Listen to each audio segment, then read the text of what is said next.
नमस्कार आप सभी को। मैं Sarita Kulkarni Astro Life Junction channel में आप सभी का स्वागत करती हूँ। नवरात्र का समय शुरू है और आज मैं राहु का भ्रमण मतलब आपके गोचर का जो अभी राहु बदलने वाला है और राशि परिवर्तन करके मीन राशि में आने वाला है।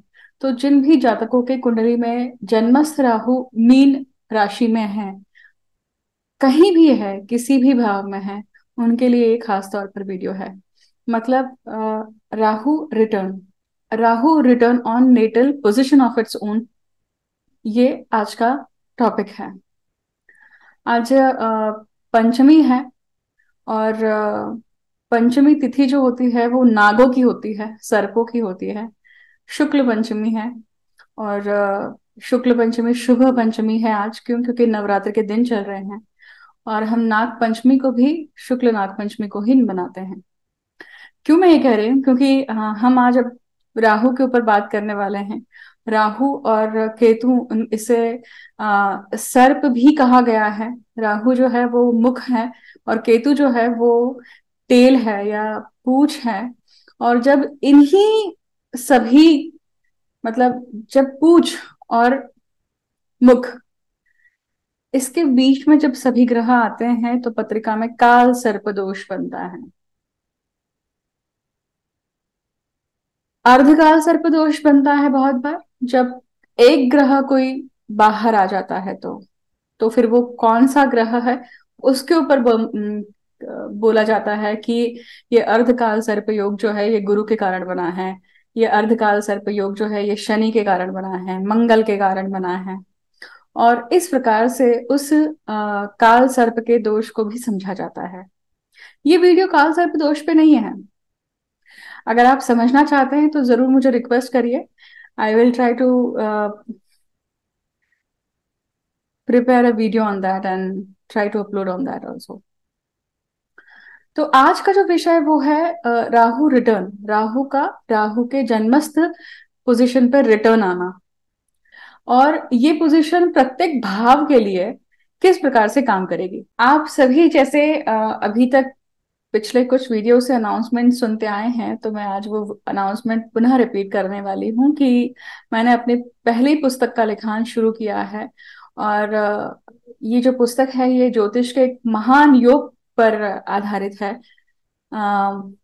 जिस सब्जेक्ट को मैं अभी रिवील करना सही नहीं समझती हूँ, परंतु इतना जरूर कहूंगी कि अ, एक ऐसा सब्जेक्ट है, एक ऐसा विषय है जो आप सभी रोजमर्रा के जीवन में उन सब चीजों को देखते हैं, सहन करते हैं, समझने की कोशिश करते हैं, परंतु बहुत बार समझ नहीं पाते हैं।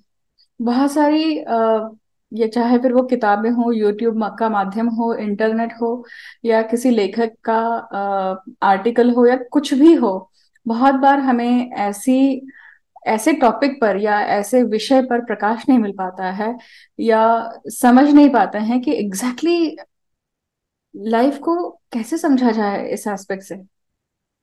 और वो एस्पेक्ट जो है वो बहुत गूढ़ है, आपके बहुत वैयक्तिक, आई रिपीट, आपके बहुत पर्सनल स्पेस का होता है।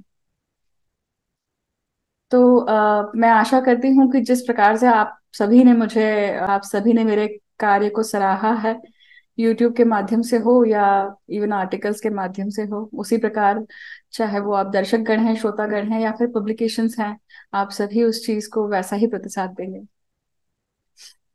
अब मैं आज के वीडियो की शुरुआत करती हूँ और आज मैं बात करने वाली हूँ राहु रिटर्न पे। राहु, जैसा कि हमने जब अभी पिछला जो वीडियो गया है, राहु मैंने गोचर डाला है कि जब राहु गोचर करके मीन राशि में प्रवेश करेंगे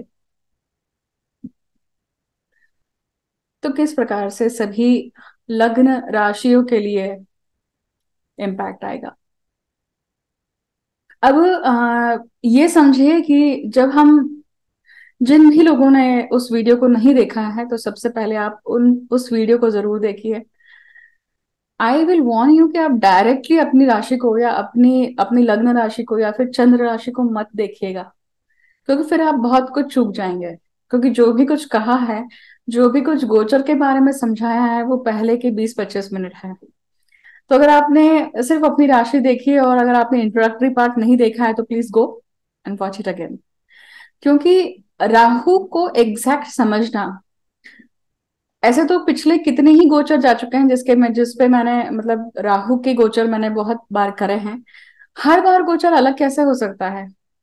तो आप देखिएगा जितने भी राहु के गोचर या राहु के वीडियो अभी तक हुए हैं, उसमें हमेशा आपको कुछ ना कुछ ऐसी इंफॉर्मेशन मिली होगी या ऐसी इंफॉर्मेशन मिलेगी जो उस काल खंड के लिए, उस मुहूर्त के लिए आपको इम्पोर्टेंट होगी। जहां पे भी आप अड़चन फील कर रहे हैं, जहां पे भी आप फील कर रहे हैं कि आप स्टक हैं, उस वीडियो के माध्यम से शायद वही बातें आपके कान पे पड़ी होंगी और उससे आपको काफी फायदा या फिर आपको रेवलेशंस मिला होगा। तो ठीक उसी प्रकार से आज का जो या पिछले जो राहु का मैंने गोचर डाला है, उसे अगर आपने नहीं सुना है तो प्लीज उसे सुनिए जरूर। अब आज मैं जो बोलने वाली हूँ राहु पर, तो आज राहु की जन्मस्थ पोजीशन पे बोलने वाली हूँ।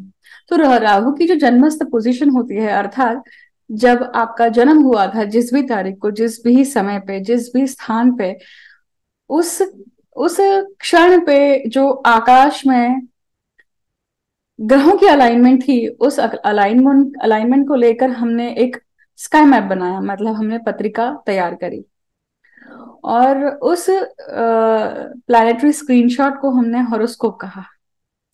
अब उस हॉरोस्कोप में सभी जो ग्रहवान स्थिति है वो वैसे की वैसी ही है। तो सभी ग्रह अपनी अपनी पोजिशन से चलते हुए, चलकर पुनः वापस लौटते हुए अपनी पोजिशन पे आते ही हैं, मतलब अपनी जन्मस्थ पोजिशन पे आते ही हैं। कुछ ग्रह उसमें से वक्री हो सकते हैं और कुछ ग्रह उसमें से डायरेक्ट हो सकते हैं। ठीक उसी प्रकार से राहु केतु जो है वो हमेशा वक्रस्थ अवस्था में ही चलते हैं, उल्टी पोजीशन पे ही चलते हैं। राहु जब जन्मस्थ पोजीशन पे होते हैं और उस जन्मस्थ पोजीशन पे वापस जब लौट के आते हैं, तो जो जब वो पहली बार घटित होता है तब आपके 18 साल कंप्लीट हो चुके होते हैं।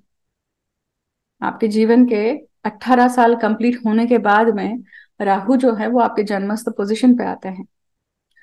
अब मैंने पिछले केतु के वीडियो में कुछ चीजें समझाई थी जो बहुत इंपॉर्टेंट है अगर आप किसी भी जन्मस्थ पोजीशन को समझना चाहते हैं, तो किसी भी ग्रह की जन्मस्थ पोजीशन को समझना चाहते हैं। तो आज हम राहु के लिए बात कर रहे हैं। तो राहु की कुछ बेसिक नियम को जान लेना चाहिए कि राहु को एक राशि को पूर्ण करने के लिए 18 महीने लगते हैं, एक राशि के सर्कल को पूर्ण करने के लिए 18 साल लगते हैं। और हम आज बात कर रहे हैं 18 साल, राहु रिटर्न मतलब 18 साल।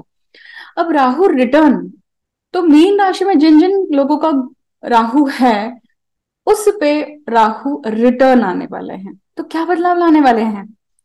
तो आइदर आपके जीवन के 18 साल, 36 साल, या फिर आप कहिए कि 54 + 18, इसका अर्थ हुआ 72। तो 72 जो है वो आपका फोर्थ सर्कल है, चौथा चौथा सर्कल। बहुत बार मैंने जैसा कहा कि वो बहुत बार लास्ट सर्कल होता है, क्योंकि उसी के आसपास व्यक्ति की जाने की तैयारी हो जाती है। 72 + 18 इट विल बी 90। तो हमारी दादी, परदादी, नानी, परनानी, उनकी एज ग्रुप 90 के पार क्रॉस हुए हैं, या दादा। बट अगर आप अभी की स्थिति देखेंगे तो बहुत बार 60s, कोरोना के बाद से तो बहुत बार देखने में आया है कि जैसे ही 60 क्रॉस हुआ है, 60 to 70 के एज ग्रुप के जो व्यक्ति हैं, जो लोग हैं, वो बड़े क्रॉनिक डिसीजेस के शिकार होते जा रहे हैं, खास करके कैंसर। ये इन्फॉर्मेशन आप सभी लोगों को डराने के लिए नहीं है ऑब्वियसली। इसका जो हेतु है वो ये है कि भाई ग्रहों की जो साइकिल है वो किस प्रकार से काम करती है, और हम अगर हर साइकिल के एंड जैसे ही होता है, उसके एंड के पहले और उसके बाद में अगर हम तैयारी शुरू कर दें तो हम बहुत कुछ अवॉइड कर सकते हैं। बहुत कुछ हम सब बहुत बहुत सारी चीजों की हम इंटेंसिटी कम कर सकते हैं। घटनाक्रम होने से कोई नहीं रोक सकता है, बट उस घटनाक्रम का जो आघात है या उस घटनाक्रम का जो परिणाम है या उसका इंटेंसिटी जो है वो हम कम ज्यादा जरूर कर सकते हैं। ठीक ठीक उसी प्रकार पर कि इस कमरे में अगर कम पंखा है तो स्विच बोर्ड है सामने मेरे, और उस स्विच बोर्ड पे रेगुलेटर है, उस रेगुलेटर पे मुझे पता है कि मुझे वो पंखा जो है वेदर के अनुसार कैसे चलाना है, 1 पर चलाना है, 5 पे चलाना है।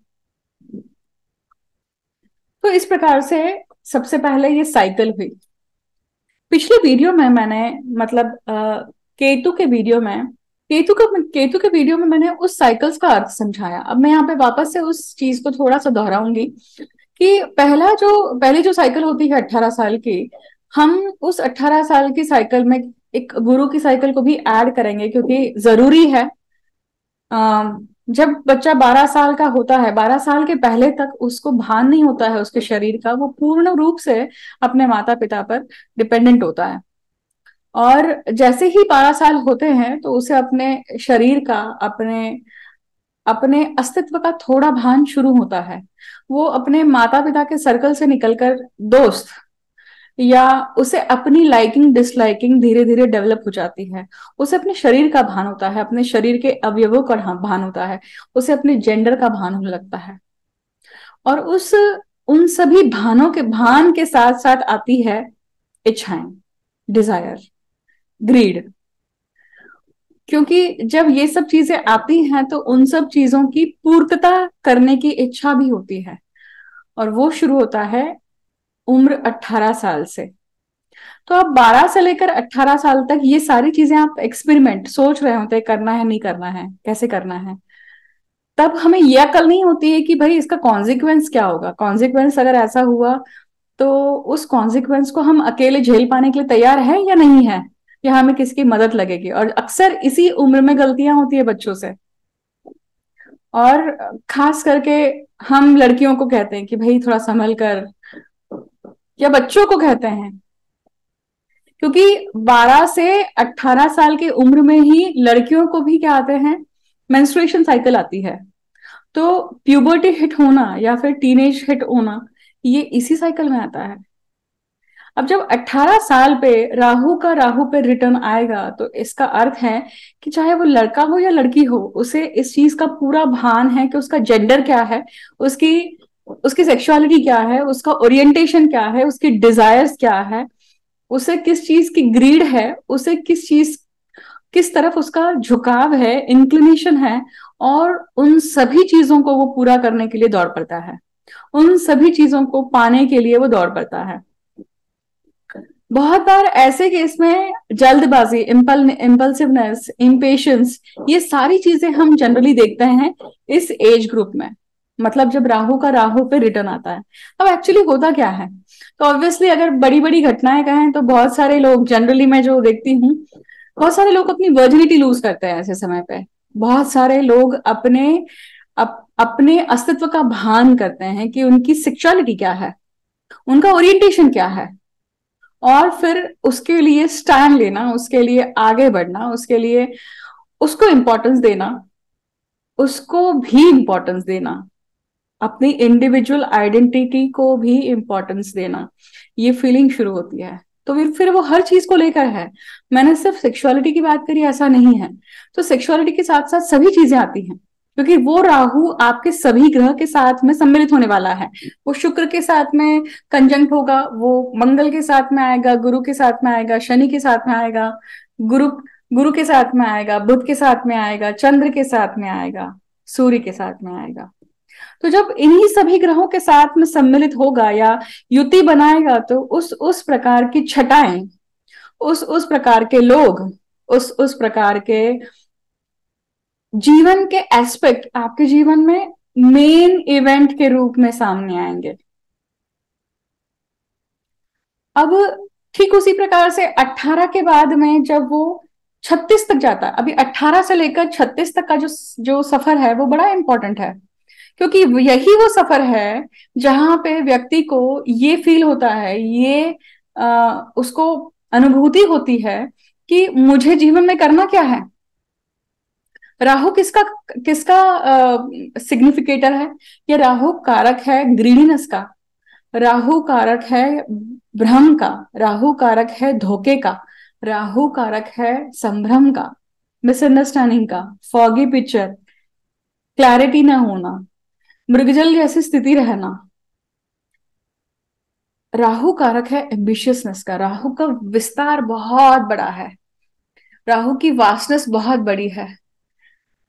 बताइए, ग्रीड जो होती है किसी भी इंसान की, उसको माप सकते हैं? नहीं माप सकते हैं, है ना? ठीक उसी प्रकार से जो हमारी भूख है, क्या हम उसको माप सकते हैं? क्या वो भूख कभी खत्म होती है? चाहे वो पेट के ऊपर की भूख हो या पेट के नीचे की भूख हो, कभी नहीं नाप सकते हैं उसे। कभी खत्म नहीं होती है वो चीज, उसका अस्तित्व बना रहता है। जो भूख होती है, इसका अर्थ है अग्नि, और अग्नि सदैव मुंह खोल के रखती है। अग्नि को शाप है कि तुझमें जो भी आएगा वो भस्म हो जाएगा, और तू हमेशा भूखी रहेगी। ठीक वही बात है। तो जिस प्रकार से आप 18 से 36 तक का जो आप टाइम पीरियड देखेंगे, उसमें व्यक्ति करियर को लेकर सेटल होना, फिर गर्लफ्रेंड बॉयफ्रेंड या आपका हस्बैंड या वाइफ, इसका चयन होना, मैरिज प्रपोजल या घर बनाना, कैंपस सिलेक्शन होना, जॉब में लगना, प्रॉपर्टी करना, घर नया, नहीं नया व्हीकल लेना, इन सब चीजों की शुरुआत हो चुकी होती है, और कहीं ना कहीं सेटल होने की शुरुआत भी हो चुकी होती है आफ्टर 30s। मतलब बच्चे हो चुके हैं, अब आपके लाइफ में वो सारे बड़े बड़े क्वेश्चंस जो है वो टिक मार्क हो चुके हैं। अब बचता है कि ये सब तो हो गया, बट ये सब जो हो गया है, ये होते हुए बहुत सारी चीजें छूटी हैं। बहुत बार हमने मन को मारा है।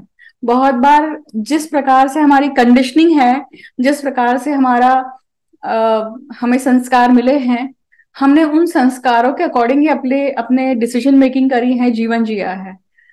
पर रियल मैं, उसकी अनुभूति कहीं ना कहीं दबी दबे दबे पैर पनपती रहती है। और जब ऐसा होता है तो हम घुटन के भी शिकार होते हैं, क्योंकि बहुत बार हम डिसीजन मेकिंग किस रूप से करते हैं, अकॉर्डिंग टू एवरीबडीज हैप्पीनेस। बहुत बहुत बार हम डिसीजन मेकिंग भी करते हैं, राइट? ये घर के लिए अच्छा है, ये मैरिड लाइफ के लिए अच्छा है, ये बच्चों के लिए अच्छा है, ये माता पिता के लिए अच्छा है। अगर ये ऐसा ऐसा कर लेते हैं तो ये चीज ऐसी ऐसी हो जाएगी घर पे, वगैरह वगैरह। बट एग्जैक्टली आप क्या चाहते हैं उस क्षण? आपकी इच्छा क्या है? हम बहुत बार उस चीज को दरकिनार कर देते हैं। तो वो सारी जो अनुभूतियां है ना, वो सारे जो रियलाइजेशन है, एट एज 36 तक उफान खाने लगते हैं। और एट एज 36 आप डिक्लेयर करते हैं मन ही मन, बस, enough is enough. Now I am not going to survive like this, now I am not going to behave like this, I will behave the way I want. और धीरे धीरे वो जो दबापन है वो पूरा बाहर निकलने लगता है। अगेन वही सर्कल, मतलब 36वें साल पे वापस से उसी राहु के ऊपर राहु का रिटर्न होना। तो ऐसी कोई ना कोई बड़ी घटना घटित होती है कि आप वैसा करने के लिए या वैसी चीजें होने के लिए आप बाध्य हो जाते हैं। और 36 से लेकर 54 तक आप दिलेरी से उन सब थॉट्स को डिग्निटी के साथ में, बहुत बार लोग डिग्निटी के साथ कर नहीं पाते हैं क्योंकि उनको एक्सेप्टेंस नहीं होता है। पहले खुद को एक्सेप्टेंस नहीं होता है कि वी आर लाइक दिस।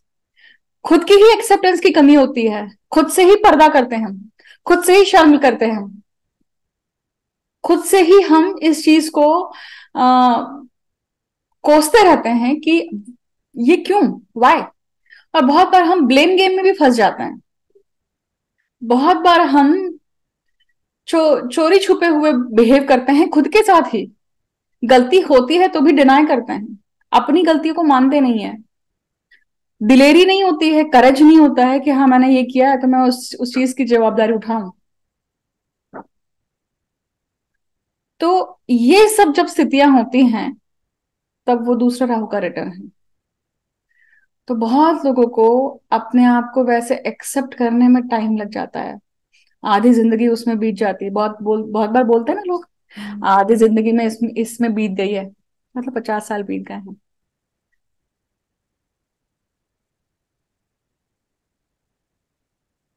तो चाहे वो जीवन के कोई से भी पक्ष हो, माता पिता के साथ में ओपिनियंस का डिफरेंस होना, हस्बैंड वाइफ में आपस में ओपिनियन डिफरेंस होना। ओपिनियन डिफरेंस होने में कोई बुराई नहीं है, बट वो जो डिफरेंस ऑफ ओपिनियन है ना, उसे आप डील कैसे करते हैं वो बड़ा इंपॉर्टेंट है। और वो जो डिफरेंस ऑफ ओपिनियन है उसे आप मेच्योरली डील करते हैं कि बचपना है, और उस छोटे से या उस एक कारण को आपने अपने लाइफ में इशू बना के रखा हुआ है। डिफरेंस ऑफ ओपिनियन होने के बावजूद भी दो लोग साथ में रह सकते हैं, माता पिता के साथ में भी रहा जा सकता है। इट जस्ट आप में करेज होना चाहिए कि दिस इज इट। ये अभी तक, जब तक मैं छोटा था या छोटी थी, तब तक आपने मुझे सिखाया समझाया, उस हिसाब से मैं चली, और मुझे उसके ऐसे ऐसे रिजल्ट मिले। बट जब मैं खुद अकेले जाकर लाइफ को फेस करता हूँ, प्रैक्टिकली फेस करती हूँ जीवन को, प्रैक्टिकली लोगों से बात करती हूँ, तो मुझे लगता है कि ये जो अपब्रिंगिंग है, ये जो कंडीशनिंग है, ये वर्क नहीं कर रही है। मेरा रैशनल थिंकिंग मुझे इस चीज को समझने के लिए, इस चीज को रिएक्ट करने के लिए इस तरह से बाध्य करता है। तो ये बात करना, आप बात करके हर चीज को सॉल्व कर सकते हैं। यही पे प्रॉब्लम आती है कि लोगों के मतलब रिलेशनशिप में वहां पे मिसअंडरस्टैंडिंग होती है, कंफ्यूजन्स होते हैं, ईगो क्लैशेस होते हैं, अहम भाव का जागृत होता है। और ये सब कब होता है? 36 to 54 में होता है। आप देखिए उसी दौरान मम्मी पापा और बच्चे अलग रहने लग जाते हैं, तभी यही सब चीजें, क्योंकि हम चीजों को ऐसे ही छोड़ देना पसंद करते हैं, बट हम उसे बैठकर बात करके सॉल्व करना पसंद नहीं करते हैं, क्योंकि बात करने में, सॉल्व करने में एनर्जी लगती है, सामने वाले को समझाने की इच्छा रखनी पड़ती है, मैटर को सॉल्व करने के लिए रिस्पॉन्सिबिलिटी, अकाउंटेबिलिटी लगती है, और वो अकाउंटेबिलिटी हम मिस कर जाते हैं। तो ये सब चीजें जो है ना, राहु पर रिटर्न जब आता है, तब इस प्रकार की घटनाएं जरूर घटित होती है। फिर वो बॉस के साथ में ही क्यों ना हो, ऑफिस के एनवायरमेंट में ही क्यों ना हो।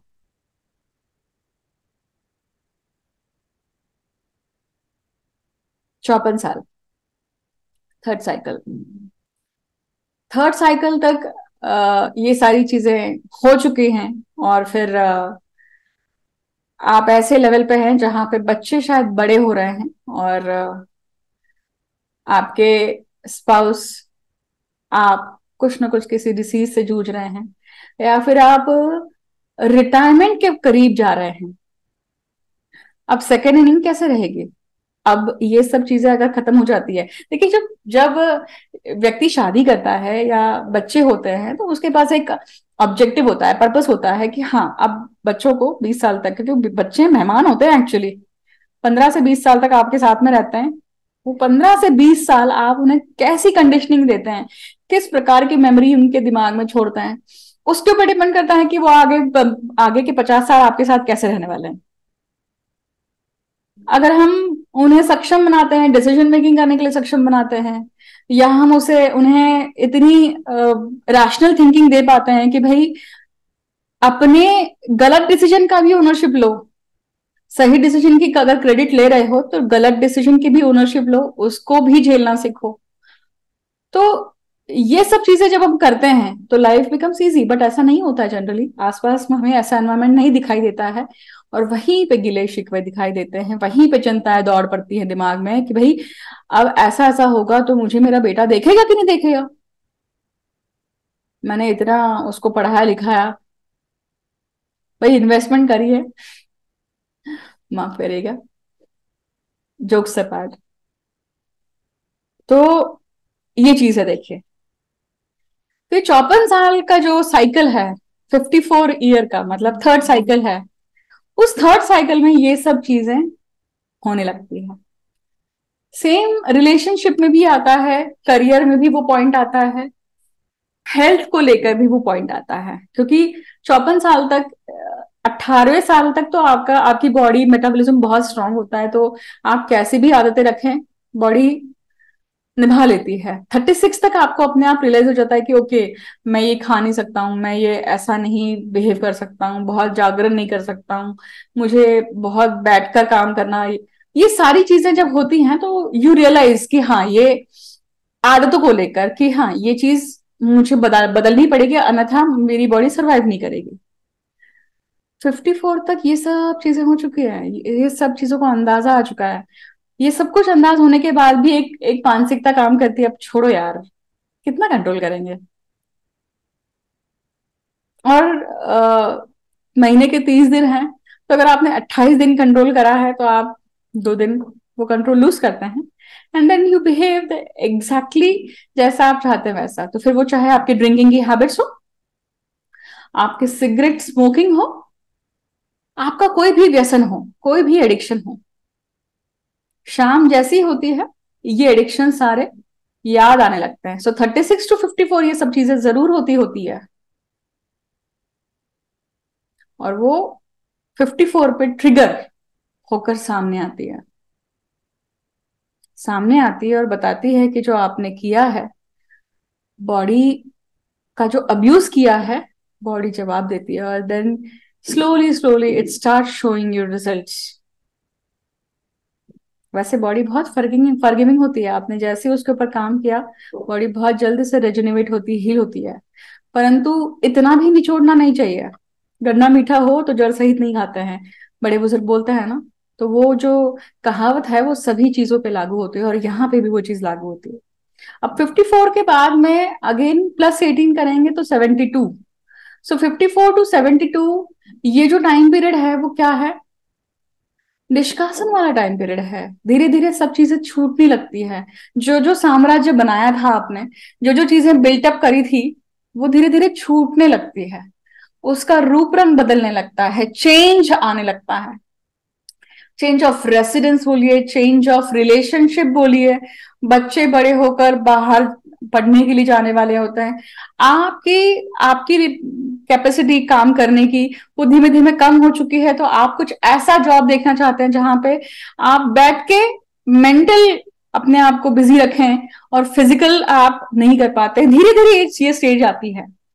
हर किसी के लिए वो 54 पे शुरू हो रहा है ऐसा नहीं है, बट या पोस्ट 54 वो थॉट प्रोसेस आने लगती कि यार अब थक गए यार। And till 72 that becomes the second nature of you.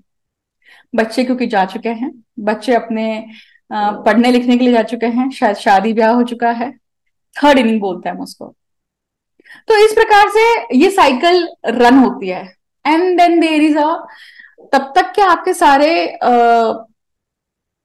आपके जीवन में जितने भी इफ्स एंड बट्स हैं, जितने भी इच्छाएं आकांक्षाएं हैं जो आप जवानी में पूरा करना चाहते थे, वो आपको सब याद आती हैं। और आपको लगता है कि अब तो बच्चे चले गए हैं, अब तो सब जिम्मेदारियां पूर्ण हो गई है, तो अब मैं बहुत घूमूंगा, या फिर मैं बहुत घूमूंगी। And then reality hits. Sometimes you are sick, sometimes you are suffering from very chronic disease, and then you are not able to do that. कहीं ना कहीं वो साइकिल आपको आपके डिसीजन मेकिंग, जो आपकी पिछली डिसीजन मेकिंग जो गलत हुई है, उसकी रियलाइजेशन करवाती है। This is how the cycle of Rahu works. Rahu her cycle पे आपको अलग अलग प्रकार की एम्बिशन, अलग अलग प्रकार की ग्रीड देता है।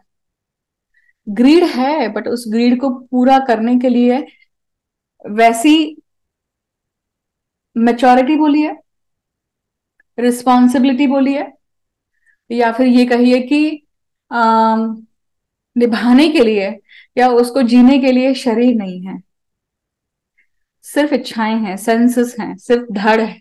धड़ नहीं है, सिर्फ क्षीर है। और हर सर्कल पे every 18th 36th 54th and 72nd year you realise that कि मुझे क्या करना चाहिए था, शायद मैं इस चीज को ऐसा कर लेता। सोचिएगा, विचार करिएगा। यहां पे खत्म होती है राहु का राहु पर रिटर्न। अब हम देखेंगे कि ये हर भाव के अनुसार कैसे काम करेंगे। मतलब पहले भाव पे अगर राहु का रिटर्न आ रहा है तो कैसा होगा। तो लगन भाव पे राहु पे रिटर्न आ रहा है। सबसे पहले तो राहु जब लगन भाव में होते हैं तो ये व्यक्ति, इस व्यक्ति की पर्सनालिटी को आप समझ नहीं सकते हैं। झूठ बोलने वाली पर्सनालिटी होती है, अपना रियल फेस छुपाने की पर्सनालिटी होती है ये। छलिए होते हैं ऐसे लोग, या उनमें ऐसा नेचर होता है, डींगे हाँकना, बहुत बोस्टिंग करना, झूठ बोलना, मैनिपुलेटिव नेचर रखना, वो सारे राहु के गुण, क्योंकि राहु का सर इंटेलिजेंस पे है और वही राहु पे राहु का रिटर्न आता है। तो वही राहु, देखिए राहु का रिटर्न जब भी आता है तो it's never come alone. Either गुरु उसके पास में रहेगा या फिर शनि आ रहे होंगे पीछे से। तो it gives you chance to correct your self, it gives you chance to redeem your self. तो राहु का रिटर्न जब पहले भाव में आता है तो आप अपने आप को लेकर ग्रूम करने के लिए कुछ ना कुछ स्टेप लेते हैं। आप अपने आप को ग्रूम करने के लिए आपकी पर्सनैलिटी को, आपके आपके स्किल सेट्स को, आपकी फिजिकल अपीयरेंस को, लुक चेंज करना, बाल कटवाना कहिए, या फिर बहुत बार मैंने देखा है राहु पे राहु का रिटर्न फर्स्ट हाउस में जब आता है, दे shave their head. Tirupati Balaji का उनका दर्शन होता है और ऐसी चीज घटित होती है, और then they shave their head, be it a girl or boy, be it a lady or a man, this happens. And then they don't have, क्या कहते हैं उसे, वहां पे शर्म नहीं है। अब डिपेंड करता है कि वो आपकी 18th वाली साइकिल है, 36th वाली साइकिल है, 54th वाली साइकिल है। कमेंट्स पे जरूर मेंशन कीजिएगा। यही Rahu, they it gives you more interest, more greediness to go far beyond the line. नई लैंग्वेज सीखने के लिए इंटरेस्ट देता है, गूढ़ विद्याओं को सीखने के लिए भी इंटरेस्ट देता है, क्योंकि राहु तंत्र का कारक है, मंत्र का कारक है, गूढ़ विद्याओं का कारक है। दूसरे भाव में जब राहु आता है, राहु का राहु पर रिटर्न होता है, तो पाराशर ऋषि के अनुसार दूसरे भाव का राहु जो है वो दिखाता है, दर्शाता है कि गत जन्म में इस व्यक्ति ने हत्या की है, मरण तुल्य कष्ट दिया है। हिस्ट्री रिपीट इटसेल्फ, कहीं कभी ना कभी किसी न किसी हालत में, आइदर आप दर्शक होते हैं या फिर आपके साथ घटित होता है, बट आप उस चीज के विटनेस जरूर होते हैं। और दूसरे भाव पे जब राहु पे रिटर्न आता है तो कुटुंब में वही घटना घटती है। Either you Mary somebody else's from your religious, चाहे फिर वो अलग कास्ट के व्यक्ति हों या फिर विडोहुड हों, आपसे उम्र में छोटे हों बहुत या फिर बड़े हों, फैमिली में एडिशन होता है। दूसरे भाव का जो राहु होता है वो वाणी में हमेशा, यहाँ पे भी क्या देता है, झूठापन देता है। झूठ बोलते हैं ऐसे व्यक्ति, सच नहीं बोल पाते हैं। जब प्रेशर आता है, या मतलब ऐसा नहीं कि ये उनकी सीरत है, बट बचपन से इस प्रकार से प्रेशर में रहते हैं कि झूठ बोल के they just let it happen, मतलब उस सिचुएशन को निभा लेना, तो झूठ निकल जाता है। लैंग्वेजेस पे कमांड होती है ऐसे लोगों को, अलग अलग लैंग्वेजेस सीखते हैं ऐसे लोग। राहु का दूसरे भाव में आना आपको चांस देता है कि जो आपने गत जन्म में ऐसे प्रकार के अगर दुष्कृत्य करे हैं, तो वापस से आपको चांस आएगा। You have to identify, you have to acknowledge that chance, that clue, and work on it. आपको उन शापों पे काम करना पड़ेगा। दूसरे भाव में जब राहु होता है तो डेफिनेटली आंखों की डिसीज या फिर रूट कनाल, टीथ, इस चीज को लेकर बड़े दुखी रहते हैं, बड़े दर्द में रहते हैं। तो ये अगेन डिपेंड करता है कि भाई ये रिटर्न कौन सा है, 18th है, 36th है, 54th है, डिपेंड करता है। बहुत बार आप देखेंगे कि 54 के आसपास के लोगों का कैटरेक्ट का ऑपरेशन होता है इस दौरान, when they are like 55 60s के बीच में रब रहते हैं, तब थर्ड साइकिल के बाद में मोतिया बिंद का आना उसका, क्योंकि again there is a fogginess in the eyes that which you have to remove, right, वो चीज आती है। The same things happen in 12th house also. I'll come down to that. तीसरे भाव में जब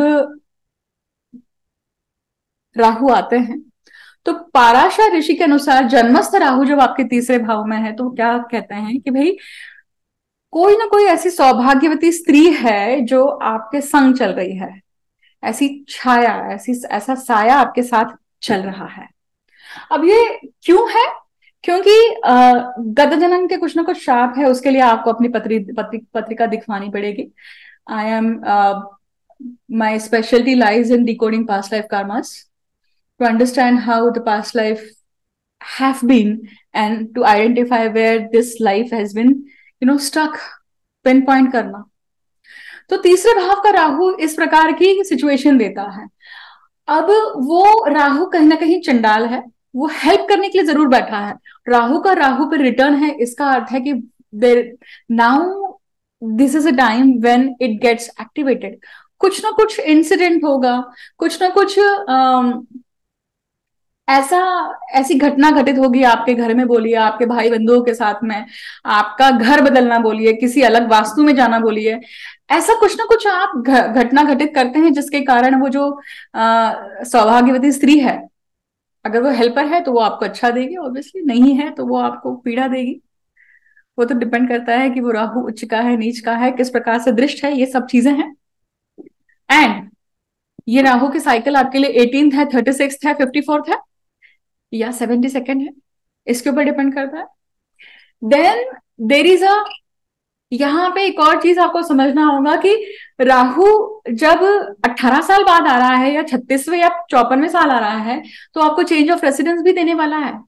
it is going to give you chance to go out far beyond the land, because चौथे भाव से वो राहु जो है, आपके जन्मस्थ राहु, वो आपके वास्तु के स्थान से व्यय स्थान में है, तो घर बदलवाते रहेगा, आपको वास्तु सुख नहीं देगा वो। पर ऑफ कोर्स 4th हाउस का लॉर्ड भी डिपेंड करता है कि कैसा है क्या है, वो चीजें देखनी पड़ेंगी आपकी पत्रिका में। और राहु की दशा अंतरदशा ये सब चल रही है, तो ये सब चीजें बड़ी प्रोमिनेंट होंगी। बट आप इसके रिगार्डिंग बड़ा एक बहुत इंपॉर्टेंट इवेंट फेस करेंगे। 3rd हाउस में होते हुए आपके सिबलिंग्स के साथ में मिसअंडरस्टैंडिंग होना, या फिर अगर आप कोई भी लीगल व्यवहार कर रहे हैं, लीगल डिस्प्यूट है, या लैंड को लेकर है, या डॉक्यूमेंटेशन कोई भी है, पासपोर्ट है, वीजा है, कुछ भी हो, यहाँ पे कुछ ना कुछ दिक्कत हो सकती है because of you know some misunderstanding, या गलत डॉक्यूमेंट दे देना, या गलत इंफॉर्मेशन भर देना, जेंडर चेंज होना वहां पे। बहुत बार मैंने केसेस देखे हैं कि पासपोर्ट में मेल का फीमेल लिखा, फीमेल का मेल लिखा है, उसे चेंज करवाने में बहुत टाइम लग गया। इंडिया, थिंग्स आर चेंजिंग दो, भारत में चीजें बदल रही हैं, प्रगतिशील हैं, तो इस चीज की भी देखने के लिए मिलती है। नाउ अगेन, कौन सा टप्पा है, कौन सा बेंचमार्क है उसके ऊपर। नाउ वही राहु जो आपके चौथे भाव में आता है, अब पाराशर ऋषि के अनुसार चौथे भाव का राहु जो है वो क्या है भाई, गत जन्म में ये व्यक्ति सर्प योनि से आया हुआ है, ऐसा पराशर ऋषि कहते हैं। अब पराशर ऋषि के अनुसार अगर कोई किसी योनि में, अगर आप मतलब गत जन्म में आपकी योनि अगर सर्प की रही है, इसका अर्थ है कि अब ये पत्रिका से देखना जरूरी बनता है कि वो योनि जो है, वो जो राहु है, वो सर्प युक्त मतलब विष युक्त है, या नागमणि धारक है, या हिप्नोटाइजर है, या गूढ़ विद्याओं को लेकर है। हर एक का अलग अलग प्रकार का शाप, या हर एक का अलग अलग प्रकार का एक छठा वैरायटी आपको दिखाई देगी। और ये देखने के लिए आपका जन्मस्थ राहु चेक करना, या आप जब तक पत्नी नहीं समझ, मतलब आपकी जन्म पत्रिका आप नहीं दिखवाते हैं, तब तक ये समझ में नहीं आएगा। और वहीं पे राहु पे रिटर्न आना, trust me, it gives you a big shocks. It could be good also, अगर आपका राहु उच्च का है तो वो शायद आपको जग प्रसिद्ध देगा, आपको बहुत आपने जितना बिजनेस करने की सोची थी उससे 100 times वास्ट देगा। पर वही अगर नीच का राहु है तो it can give you a cancer also, it can give you a chronic disease also, it can give death like situations also, it can give haunted houses, it can give बहुत बार ये जो राहु है, ये आप ही के खुद के क्वालिटीज, मतलब आपकी खुद की डिस्ट्रक्टिव क्वालिटीज भी आपके आसपास के वातावरण को या फिर आपके सुखों को बिगाड़ देती है। मतलब इन शॉर्ट, आप अपने सुख के नाशकारक बन जाते हैं। अब डेफिनेटली ये सिचुएशन कौन से एज ग्रुप पे हो रही है, 18 पे हो रही है, 36 पे हो रही है, 54 पे हो रही है, 72nd पे हो रही है, depends on that age group, things will change. And that will be like too much detailed video कि अगर मैं 18 पे क्या होता है, 36 पे क्या होता है, अगर मैं ये सब चीजें भी मैं बता सकती हूँ डेफिनेटली, बहुत हर एक पे मैं 15-15 मिनट बात कर सकती हूँ। बट ये वीडियो बड़ा लंबा हो जाएगा और आप लोग सब वापस कहेंगे कि कितना बड़ा वीडियो है। तो मैं यहाँ पे सिर्फ कीवर्ड्स देने वाली हूँ। पर अगर आप खुद अपने बारे में डिटेल में जानना चाहते हैं तो इसके लिए आपको अपनी हॉरोस्कोप समझनी पड़ेगी। यही राहु जब रिटर्न आता है तो बहुत बार at age of 36 people go out, leave their country, migrate from one country to other another country. It happens because अगर हम एक्टिवेशन एजेस देखें तो 42nd and 48 they are the Rahu Ketu activation ages. So this happens. यहाँ पे student life के लिए बहुत बार क्या होता है, they get supplementaries, they get revaluated, they get stuck. Anything which is related to radiations, which is related to radiation therapies, laser therapies, this happens in this time period also. पांचवें भाव का Rahu, fifth house Rahu जो है, this Rahu has a quality again Parashar Rishi, क्योंकि पाराशर ऋषि ने पाराशर होरा शास्त्र में हर सूत्र इतने सुंदर पद्धति से बताए गए हैं, अगर आप सही तरीके से डिकोड करते हैं तो you get a whole chapter out of it. पांचवें भाव का राहु जब आता है तो पाराशर ऋषि कहते हैं कि भाई इस व्यक्ति ने गत जन्म में किसी न किसी की मर्डर कॉन्स्पिरेसी करी है और मर्डर किया है। It might be possible, right? 200-300 years ago we were not independent, we could be a revolutionary। हम उसके पहले अगर हम कहें तो राजा महाराजाओं का काल था, तो हम शायद सैनिक हो सकते हैं, हम कुछ भी हो सकते हैं वहां पे। और अगर किसी का मर्डर किया भी हो, अगर आप युद्ध लड़ रहे हैं तो ये चीज पॉसिबल भी है। पांचवें भाव का राहु जब होता है और राहु पे राहु का रिटर्न आता है, many times it it happens, या ये देखा जाता है कि व्यक्ति उस समय पे अबॉर्ट करते हैं बच्चों को। दे आर नॉट अवेयर, उन्हें भान नहीं होता है कि अगर हम सेक्सुअल कांटेक्ट में आ रहे हैं तो हम उस चीज की रिस्पॉन्सिबिलिटी ले, कि अगर अगर इस सेक्सुअल कांटेक्ट को करते हैं तो वी कैन गेट कंसीव, और अगर वो नहीं होना है तो we should be using protection for that. और ये अक्सर 18th के एज में जरूर दिखाई देता है, 18 to 36 नहीं कहेंगे, 18 to 25 के एज ग्रुप में ये सब चीजें जरूर होती हुई दिखाई देती है, प्लस माइनस समझ लीजिए। And this happens many, the young generation, young people can validate that, but this is something, it's a curse। ये शाप होता है एक प्रकार का, क्योंकि आप अपने ही हाथ से अपने सृजन की हत्या कर रहे हैं। एंड देन जब आपकी 10 साल बाद शादी होती है, when you get settled down and you want a baby and you try very hard and you don't get it, then you go for, फिर आपको अलग अलग IUI IVF ऐसे सब चीजों के लिए जाना पड़ता है एग्जैक्टली 36th एज। So बहुत बार when you are in early 30s, people go for IVF, people go for IUI। So fifth house Rahu, संतति भाव, this can give you many times। जब ऐसी सिचुएशन आती है तो वो इलीगल मैटर भी होता है बहुत बार, जहां पे वो चीज नहीं होनी चाहिए, जहां पे घटना घटित नहीं होनी चाहिए, घटना घटित हो जाती है, कंसेप्शन हो जाता है, somebody is impregnated which is not supposed to happen। गलतियां, ये राहु गलतियां, इस प्रकार की गलतियां करवाता है। And then fifth house Rahu definitely also has this, अगर हम लव मैटर को देखें, लव अफेयर्स को देखें, तो you get you know love affair हो या लव मैटर हो from other than from your cast, you get involve. Suddenly ऐसे रिलेशनशिप सामने आते हैं जो कार्मिक होते हैं, जस्ट कम एंड हिला के आपको चले जाते हैं। कुछ ही महीनों के लिए कोई व्यक्ति आते हैं और आपके लाइफ में तहलका मचा के जाएंगे, क्योंकि पिछला बगाया था, you were suppose to give that और टेक दैट। जब ये राहु अच्छा होता है तो आपको मिलती है ऐसे सिचुएशन में। ऐसे सिचुएशन में बहुत बार, अस्तित्व पिक्चर देखिए आप लोगों ने, अगर नहीं देखी तो जरूर देखिए।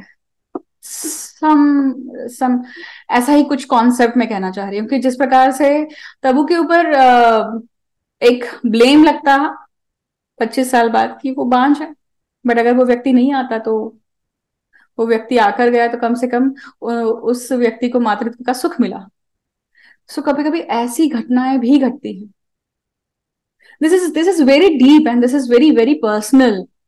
आपने इस प्रकार की, क्या कहते हैं उसे, राहु को लेकर आपने इस प्रकार की घटनाएं डेफिनेटली नहीं सुनी होगी वो यूट्यूब पर। But of course your chart is unique, it could be different thing for you, and what that different thing is you need to get assessed if you are interested। तो उसके लिए आप पथरी दिखवाइए, आप हॉरोस्कोप प्रॉपर पद्धति से analysis करवाइए। Now यहां पे डेफिनेटली पेट की डिसीजेस भी आती है। Okay, sixth house Rahu is also a पिशाच, मतलब पिशाच या चांडाल, इतर योनि ही कही है। Sixth house Rahu position is right actually very good कहा जाता है, क्योंकि ग्रोथ हाउसेस है 3, 6, 10, 12, इसमें जब राहु आता है तो वो डेफिनेटली आपको ग्रोथ देते हैं, पॉजिटिव ग्रोथ देते हैं, but depends upon what that Rahu's position is. Strength कैसी है, मतलब वो वीक राहु है, नीच का राहु है, उच्च का राहु है। छठवें भाव का राहु चंडाल है। डेली रूटीन के स्थान पे एक चंडाल का होना, इसका अर्थ है कि बहुत सारी ऐसी घटनाएं डेली रूटीन में घटते रहती है जिसका कोई हिसाब किताब या कहिए आपको तारतम्य नहीं लगता है। फॉर एग्जाम्पल, यार आज तो मैंने 4 लोगों का खाना खा लिया, कौन है ये 3 लोग और आपको छोड़ के जिनके जिनके जिनकी खुराक आपने खा ली? बोलने के लिए बोलते हैं हम ऐसा बहुत बार, राइट?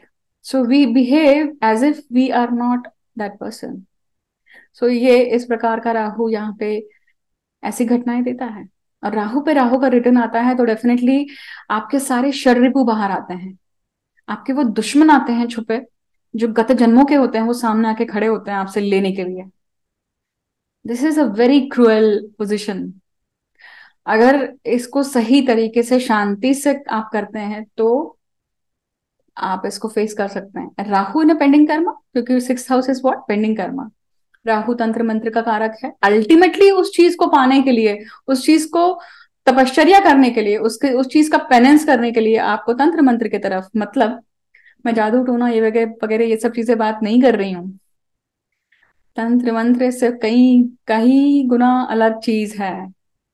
नाउ हम यूट्यूब पे इसके ऊपर बहुत लंबी अलग प्रकार की वेव भी देख रहे हैं कि people are ready to know, और उस प्रकार का जो नॉलेज है, the vibrations are getting up. So वो नॉलेज जो है वो धीरे धीरे बाहर आ रहा है। सो जो रियल तंत्र है या जो रियल विधियां हैं उसको करने से वो डिपेंड करता है कि आपकी पत्रिका किस प्रकार है, right? And again which benchmark you are. 18th age है तो वो एक अलग बेंचमार्क है। उस टाइम पे you are much more into the career thing, into the settlement, या ये कहिए कि भाई रिलेशनशिप, हॉपिंग ऑफ, ये सारी चीजें ज्यादा होती हैं। बट जैसे जैसे अलग अलग बेंचमार्क आते हैं, 36th, 54th, यू अंडरस्टैंड कि जब तक आप राहु को कंप्लीट नहीं करेंगे तब तक पेंडिंग कर्मा पूर्ण नहीं होगा। मतलब जब जब तक आपका बचा हुआ जो गत जन्म का तंत्र था, जो गत जन्म की जो क्रिया थी, जिसको करने से ही आप छूट सकते हैं, आप अपने शाप से, आप अपने रोज के भोग से, सफरिंग से मुक्त हो सकते हैं, ये सबमिशन आता है उसमें, ये लीप ऑफ फेथ करने की तैयारी आती है उस वक्त। It generally happens between 36 to 54th। 7th house Rahu. 7th house Rahu, it means if one has that position, definitely this is something either you or your spouse, either you or your partner have been into the multiple relationship, because 7th house Rahu, that gives you that kind of desire, that kind of क्या कहें आप उसको, ये भी एक प्रकार का शाप ही है कि आप किसी एक जगह पे, एक स्थान पे, एक व्यक्ति के साथ में स्थिर नहीं हो पाते हैं। डिजायर इतनी है इच्छाएं इतनी हैं कि जैसे ही यहाँ पे खा के उठे और दूसरी जगह पे कुछ दिखा तो वो भी पाने की इच्छा हुई, चाहे वो फूड हो, चाहे वो व्यक्ति हो। तो seventh house Rahu definitely gives a multiple relationship. It doesn't give good happiness in the marriage. बशर्ते दोनों पार्टनर उस प्रकार से हों और एक दूसरे से सच बोलते हैं, अपनी वीकनेस भी बताते हैं और एक अपनी अपनी स्ट्रेंथ भी बताते हैं ना. राहु रिटर्न क्या करेगा? राहु रिटर्न मीन्स, जब भी राहु रिटर्न आएगा, you will get some person like that, जहां पे आप देनदार है. That person is going to drain you mentally, physically, emotionally.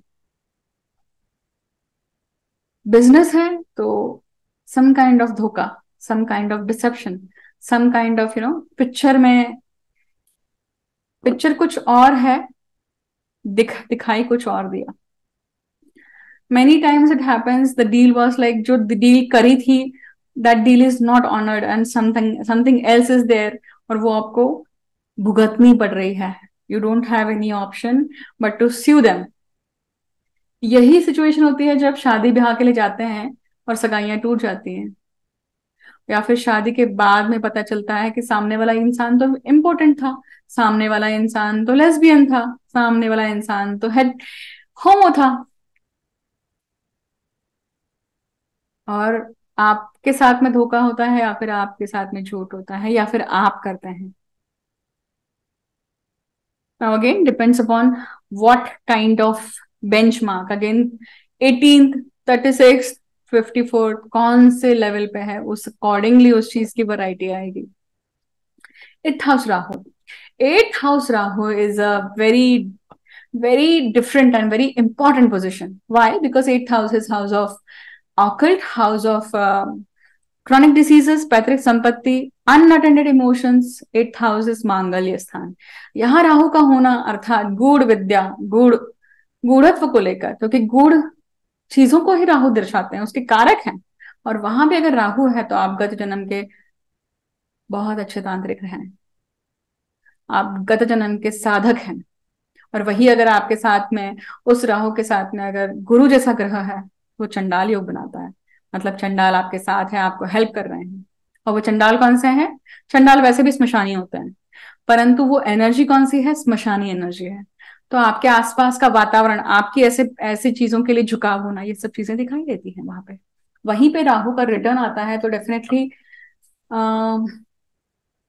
Agricultural land का मिलना, या फिर ऐसा कैसे ऐसी किसी देवभूमि का मिलना, या देवभूमि के लिए काम करना, या ऐसे किसी आपके पैतृक संपत्ति जहां पर जीर्ण शीर्ण मंदिर रहा हो और उसके नीचे आपको खजाना मिल जाए, या उसके नीचे उसके आसपास आपको धन मिल जाए. बोर खुदवाना, या फिर कुआं खुदवाना, ये सारी सिचुएशन ऐसी बन सकती हैं. यही राहु आपको रिसर्च के लिए भी दे सकता है, depending upon what kind of age group you are in. Ninth house Rahu, ये राहु की पोजीशन बड़ी, एक्चुअली देखा जाए कालपुरुष कुंडली के अनुसार ये नीचत्व की पोजीशन है, नीच पोजीशन है. जब राहु की नीच पोजीशन है, इसका अर्थ है कि वो व्यक्ति धर्म के लिए, धर्म के संस्थापन के लिए हमेशा उल्टा काम करेगा, गलत तरह की धारणा रखेगा, अपने रिलीजन को छोड़कर दूसरे रिलीजन के लिए पूजा करेगा, पाठ करेगा, समझने की कोशिश करेगा. और जब इस प्रकार का राहु भाग्य भाव में होता है, वो भाग्य कहीं ना कहीं क्या करता है? उल्टा करके रखता है. राहु के समान होता है वो भाग्य. भाग्य भी आपको कहीं ना कहीं धोखा दे जाता है. यहाँ पर डिपेंड करता है कि ये राहु जो है ये आपका क्या है, उच्च का है, नीच का है, इस प्रकार से. राइट. राहु का रिटर्न यहाँ पे क्या देगा? मतलब डिपेंडिंग अपॉन 18th, तो शायद हो सकता है कि आप पढ़ने के लिए बाहर जा रहे हैं, एमएस करने के लिए बाहर जा रहे हैं.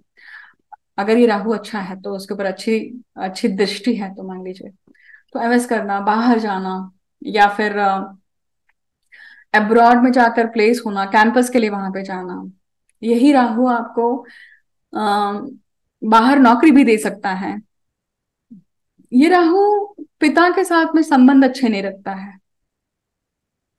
ये राहु लीगलिटी ऑफ मैरिज के लिए भी अच्छा नहीं है। और जब जब राहु के ऊपर राहु का रिटर्न आता है, इन्हीं सब चीजों को लेकर जो अनअटेंडेड है, अनएड्रेस्ड है, वही इशू सामने आते हैं जिसको आपने दबा के रखा हुआ है, जिसको आपने सप्रेस करा हुआ है, जिस जो समय था उस समय पे उसको प्रॉपर तरीके से सॉल्व नहीं किया है, और वो सामने आके उफान खाएंगे और आपको उस टाइम पे सफरिंग भी देंगे। वो लोग भी सफरिंग देंगे, मतलब पिता तुल्य लोग भी सफरिंग देंगे। या फिर it will give you lot of travelling. Now depending upon what kind of Rahu he is sitting alone, Rahu की दशा है, अंतरदशा है, इन सब चीजों को देखने के बाद में वो सिचुएशन पता पड़ती है। 10th house Rahu, 10th house Rahu सीधे सीधे ये पोजीशन दिखाता है कि दिस व्यक्ति इज वर्कोहलिक। इस व्यक्ति की एम्बिशन बहुत बड़ी है, बहुत हाई है, बट करने की कैपेसिटी है या नहीं है, क्योंकि ये तो पत्रिका देखने पर समझ में आएगा। क्योंकि केंद्र में राहु का होना वो बताता है कि भाई इस व्यक्ति की इच्छाएं बड़ी बड़ी बड़ी हैं। एम्बिशन तो है कि मंत्री बनूं, पर मंत्री बनने के लिए मंत्री के योग है कि नहीं है पत्रिका में। बट राहु, दशम भाव का राहु पॉलिटिशियन में या पॉलिटिक्स में बहुत अच्छी गति देता है। और जब राहु पे राहु की गति आती है तो वो व्यक्ति, ऐसे व्यक्ति अचानक से पासा पलट के मंत्री बन जाता है। मुझे एक नाथ शिंदे इनकी या ऐसे नाम तो नहीं लेना चाहिए, परंतु आ, हाल ही में बहुत बहुत हमने ऐसी उलापलट देखी है आ, राजनीति में, कि जो अचानक से मंत्री बने हैं या अचानक से मंत्री पद गया है। तो आप देख सकते हैं कि ऐसी जगह पे दशम भाव का राहु बहुत काम कर जाता है। और ये काम तब करता है जब आप कोई तंत्र करते हैं, वो तंत्र करने पर ही उस चीज का उसकी साध्यता मिलती है। That's the condition. 10th house Rahu definitely आपको अब्रॉड लेके जाता है, अब्रॉड में काम करवाता है, अब्रॉड विजिट देता है, अब्रॉड में रहने का कारण देता है, ये सारी चीजें होती हैं। और आप मोस्टली होटल्स में रहते हैं बहुत बार, आप अपने घर में नहीं रुक पाते हैं, ये भी चीजें होती हैं क्योंकि केतु है चौथे भाव में। लाभ भाव का राहु उच्च का माना जाता है। लाभ भाव का राहु पोजीशन क्या है उसके ऊपर डिपेंड करता है, बट लाभ भाव के राहु में कहीं ना कहीं वो क्या बोलता है कि लाभ जो है वो राहु के समान है। राहु की चीजों को अगर पूरा करेंगे तो लाभ मिलेगा, मतलब राहु की पूर्तता करेंगे तो लाभ मिलेगा। तो every 18th year, every 36th year वो राहु की चीजें सामने आएंगी जो आपको लाभ देने वाली होंगी। तो वो ग्रीड आएगी सामने, वो वैसे लोग आएंगे, वो वैसे पॉलिटिशियन आएंगे, ऐसे एडिक्शन वाले दोस्त आएंगे जो ऐसे ऐसी घटनाएं घटित करने के लिए आपको आपका सपोर्ट बनेंगे। वो वही काम करने के लिए आपके जीवन में आए हैं, वो उनका वो काम करेंगे और फिर वो निकल जाएंगे, बट फंसेंगे आप।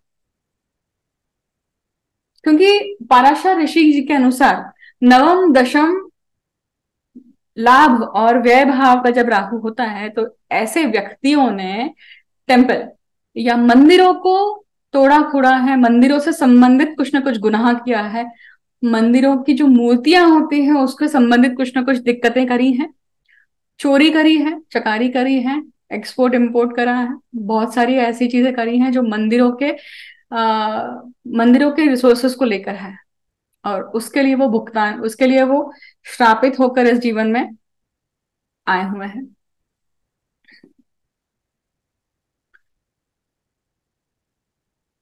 लाभ भाव का राहु आपको ये भी बताता है कि भाई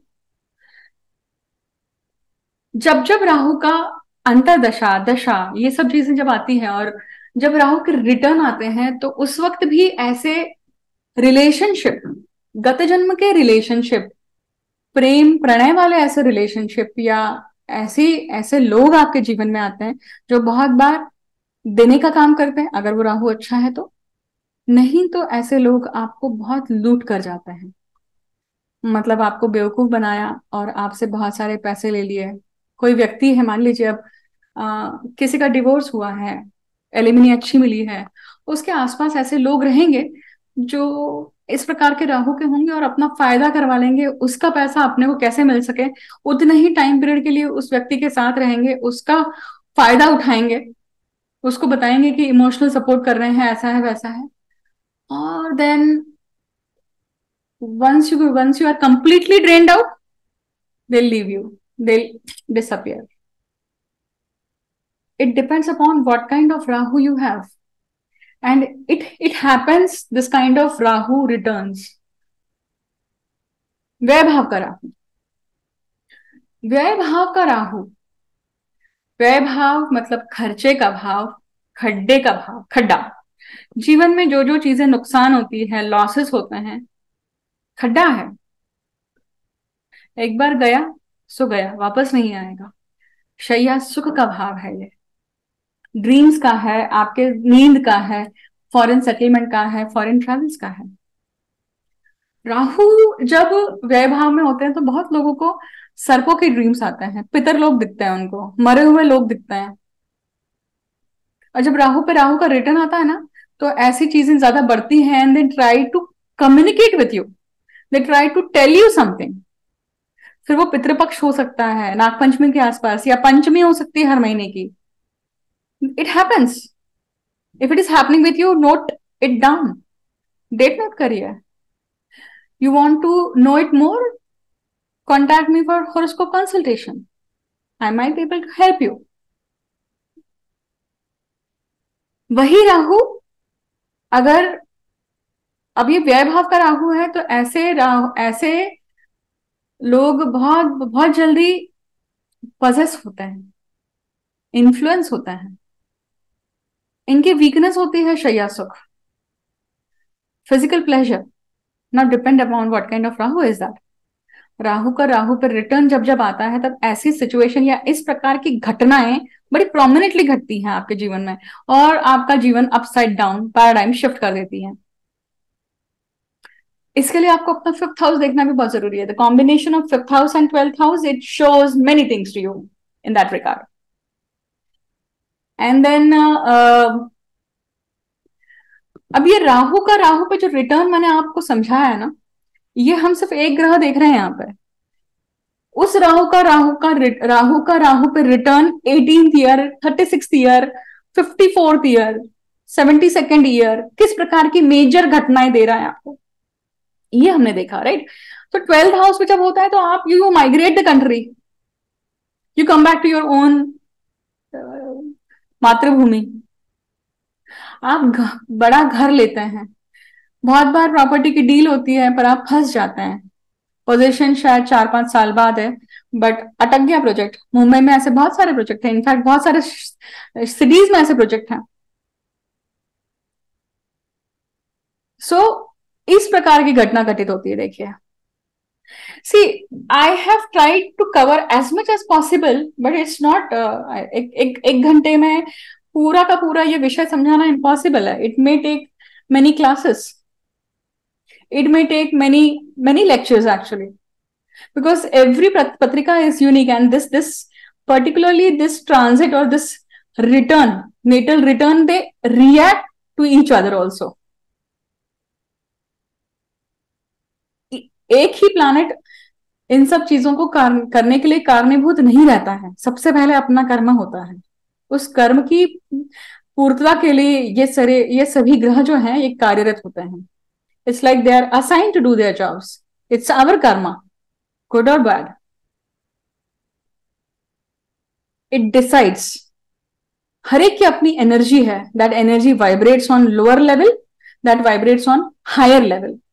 यही सब ग्रह योगानंद जी के भी पत्रिका में थे, सभी संतों की पत्रिका में थे। आप देखिए कि उनके लिए वो कैसे काम कर गए, और हमारे लिए किस तरह से काम कर रहे हैं। So it depends upon the soul evolution. आत्मिक उन्नति किस स्तर पर है, आत्मा किस लेवल पे वाइब्रेट कर रही है, उसके अकॉर्डिंग हमारे कर्म कितने शुद्ध रहे हैं, उसके अकॉर्डिंग हमें ये राहु का राहु पे रिटर्न, या केतु का केतु पे रिटर्न, या शनि का शनि पे रिटर्न काम करता है।